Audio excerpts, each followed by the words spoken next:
Hello and welcome friends. आइए आज हम लोग पढ़ेंगे सिस्टम ऑफ सर्कल के बारे में। ठीक है, तो सिस्टम ऑफ सर्कल में क्या होता है बेसिकली, इसमें जो सर्कल के बारे में पढ़ते हैं। ठीक है ना, तो पहला पॉइंट क्या हो गया, देखिए the angle of intersection of two circle, मतलब दो सर्कल के बीच का कोण। ठीक है ना, वो देखिए क्या कहता है डेफिनेशन कि बोलता है the angle between two circle is the angle between the tangent to the circles at their point of intersection. मतलब क्या है, देखिए यहाँ पर ध्यान से इस जगह फिगर बना दिए। क्या बोल रहा है कि ये जो C1 है, मतलब इसको C1 इसको C2 मान दिया। ठीक है, दो सर्कल ले लिया मैंने, तो दोनों सर्कल देखिए ये जो T, इसको एक्चुअली में इसको T2 कर देते हैं, इसको T1। ठीक है ना, तो इस सर्कल 1 पे जो टेंजेंट पड़ा है और इस सर्कल 2 पे जो टेंजेंट पड़ा है आपका T2, ठीक है, इन दोनों का इंटरसेक्शन पॉइंट कौन सा हो गया, P। ठीक है, तो इन दोनों का इंटरसेक्शन पॉइंट P हो गया और दोनों का कोण कितना हो गया भाई, इसको मान दिया मैंने थीटा, है ना। तो T1 P T2 बीच का कोण कितना हो गया, T2, मतलब इन दोनों टेंजेंट के बीच का कोण हो गया थीटा। अब देखिए, तो हमको क्या बताना है कि ये जो सर्कल 1 और सर्कल 2 होगा इनके बीच का कोण क्या होगा। तो इन दोनों टेंजेंट के बीच का कोण जो होता है इन दोनों सर्कल के बीच का कोण भी होता है वही। ठीक है ना, तो देखिए C1 P C2 कर देते हैं, तो ये वाला कोण क्या कहलाएगा, थीटा। ठीक है, तो C1 P C2 ये क्या कहलाएगा, C1 P C2 ये क्या है, हम लोग का थीटा है, और यही हम लोग का इन दोनों सर्कल के बीच का कोण है थीटा। ठीक है दोस्तों, देखिए जिस तरह से डेफिनेशन कहा उस तरह से हम लोग लिख दिया। अब ध्यान से देखें, तो अगर हम लोग इसको मिला देते हैं ये C1 और C2 को, ठीक है, तो C1 और C2 को मिला देते हैं, तो अब हम लोग जानते हैं कि देखिए इन दोनों को मिला दिए C1 और C2, तो हम लोग जानते हैं कि ट्रायंगल प्रॉपर्टी से क्या होता है।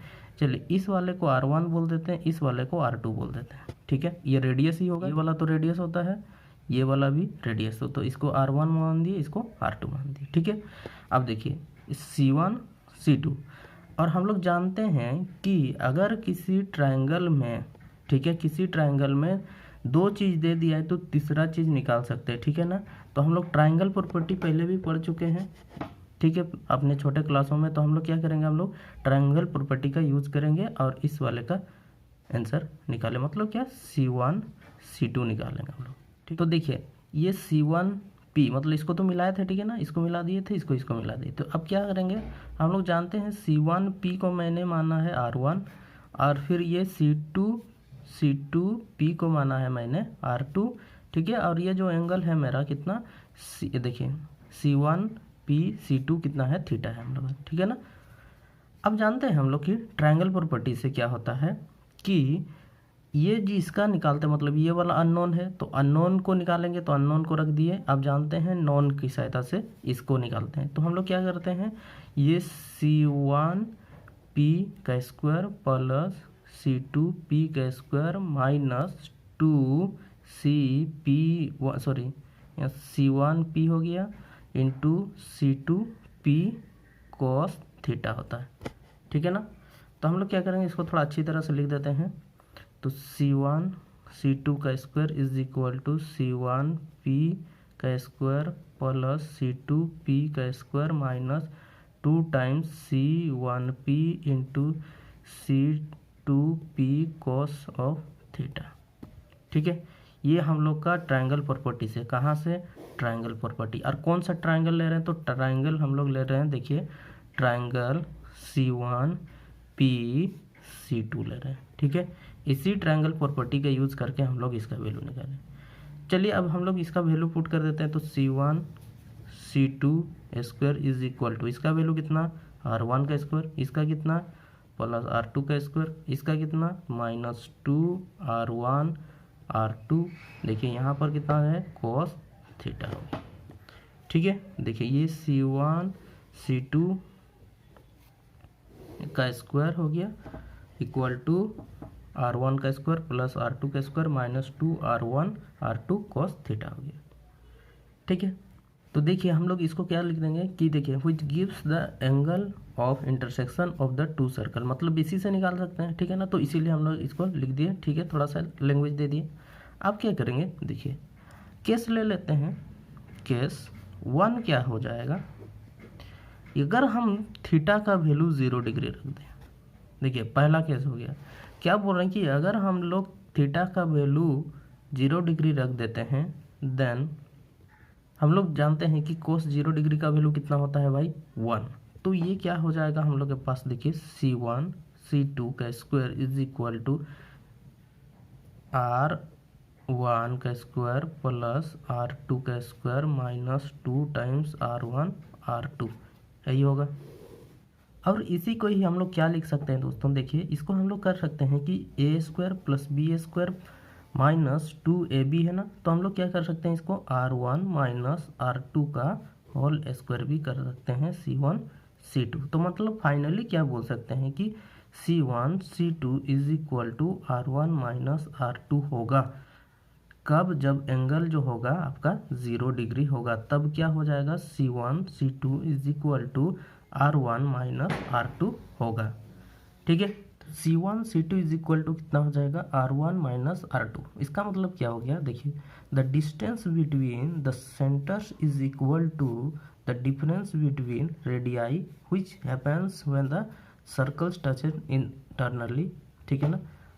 देखिए मतलब क्या हो गया कि ये होगा कब, ये तभी हो सकता है जब दो सर्कल एक दूसरे को इंटरनली, देखिए यहाँ इंटरनली क्या बोला, इंटरनली टच करे, तब जा करके ये मिलेगा। तो मतलब क्या कि जो दो सेंटर के बीच का जो दूरी होगा वो क्या, यही तो लिखे हैं ना, ठीक है। The distance between the centres is equal to the, इन दोनों के रेडियाई के डिफरेंस के बराबर। तो मतलब क्या होगा कि इस वाले का अगर फिगर बनाना चाहते हैं तो कैसे बनाएंगे, देखिए तो ये पहला सर्कल ले लिया और दूसरा सर्कल ऐसे ही ले लेंगे,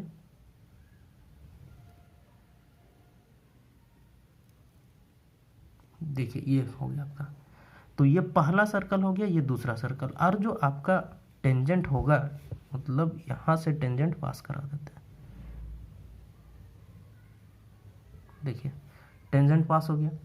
अब यहाँ का सेंटर कितना, इस पहले वाले का, इसको हम लोग जानते हैं C1 बोल देते हैं, और इस बड़े वाले का यहाँ से इसको बोल देंगे C2। तो इसको यहाँ मिला दीजिए, तो देखिए दोनों का कोण भी क्या हो जाएगा आपका 0 डिग्री, तो कहा भी था 0 डिग्री, तो मैंने देखिए 0 डिग्री रख दिया, एक ही दिशा में रख दिया, तो 0 डिग्री हो गया। बड़े वाले का देखिए C2 सेंटर कर दिए, छोटे वाले का कितना कर दिए, C1 सेंटर कर दिए। तो यहाँ पर जो दोनों के बीच का डिफरेंस है, ये देखिए ये जो आएगा, ये सीधा सीधी बात है कि ये बड़े वाले में से इस छोटे वाले को घटा देंगे तो इनके बीच का डिफरेंस आ जाएगा, देख ही सकते हैं, ठीक है ना। तो वही चीज़ को यहाँ लिखा गया, ठीक है। अगला point, case 2, if theta is equal to 180 degree हो जाए, ठीक है। क्या बोले, पहले तो हम लोग 0 डिग्री लिए, अब क्या करेंगे, थीटा बराबर 180 डिग्री लेंगे। तो भाई 180 डिग्री लेंगे तो मतलब क्या होगा, देखिए तो अगर 180 लेते हैं तो हम लोग जानते हैं कि 180 जैसे ही लेंगे तो ये थीटा का मान कितना हो जाएगा, -1। तो मतलब इस कोस थीटा का वैल्यू कितना हो गया, -1। तो -1 हो जाएगा, तो ये क्या हो जाएगा, प्लस। तो मतलब हम बोल सकते हैं कि C1 C2 का square is equal to R1 का स्क्वायर प्लस R2 का square plus 2 times R1 R2, ठीक है। तो हमको ये क्या देगा, C1 C2 is equal to R1 plus R2। तो इसी तरह से इसको भी बोल सकते हैं कि इन दोनों सेंटर, मतलब दो सर्कल के जो सेंटर का बीच का डिफरेंस, मतलब डिस्टेंस होगा, वो क्या होगा, उन दोनों के रेडियाई के सम के बराबर, ठीक है ना। तो हम बोल सकते हैं कि दोनों सर्कल के जो सेंटर्स के बीच का दूरी होगा उनके रेडियाई के सम के बराबर होगा, ठीक है। कब, जब थीटा का वैल्यू 180 डिग्री होगा, ठीक है। तो इस वाले का भाई फिगर कैसे होगा, तो दिखाते हैं आपको, देखिए ये फिगर कैसे होगा। देखिए दोनों ऐड हो रहा है, तो पक्का है कि दोनों क्या होगा, ऐड होगा। तो हम लोग एक सर्कल यहाँ इस तरह से बना दिए और दूसरा सर्कल इस तरह से बना दिए, ठीक है। अब यहाँ से पास करता हुआ एक टेंजेंट पास करेंगे, तो सॉरी यहाँ थोड़ा टेढ़ा हो गया, यहाँ से टेंजेंट पास हो गया, ठीक है। तो भाई टेंजेंट इस वाले के लिए भी यही टेंजेंट है, इस वाले के लिए भी यही टेंजेंट है ना। तो देख सकते हैं दोनों के बीच कितना है, 180 डिग्री का कोण। ठीक है, कितना, 180 डिग्री का कोण। तो भाई दोनों का 180 डिग्री का, तो यहाँ पर देखिए R1 ये हो गया R2, इसीलिए यहाँ C1 C2 लिखे थे। तो C1 C2 कितना हो गया, R1 R2, है ना। लास्ट जो बचता है आपका केस 3। केस 3 में क्या होगा दोस्तों, यदि थीटा बराबर 90 डिग्री हो जाए, ठीक है, मतलब थीटा का वैल्यू कितना हो गया, 90 डिग्री। तो 90 डिग्री हो गया तो हम लोग जानते हैं कि C1 C2 का स्क्वायर बराबर क्या लिखे थे हम लोग, R1 का स्क्वायर प्लस R2 का square minus 2 times R1 R2 cos of theta. भाई जानते हैं कि थीटा 90 डिग्री रखेंगे तो ये पूरा टर्म क्या हो जाएगा, जीरो हो जाएगा। तो जीरो हो जाएगा तो मतलब कितना हो गया, C1 C2 का स्क्वायर बराबर R1 का स्क्वायर प्लस R2 का स्क्वायर। अर्थात इसका क्या मतलब हुआ कि जब भी दो सर्कल अगर ऑर्थोगोनली टच करें, मतलब ऑर्थोगोनली इसी को बोलते हैं कि जब दोनों सर्कल के बीच का कोण अगर 90 डिग्री हो जाए, ठीक है ना, तो क्या होगा, राइट एंगल ट्रायंगल में अगर कट करे तो वो क्या कहलाते हैं, ऑर्थोगोनल कहलाते हैं।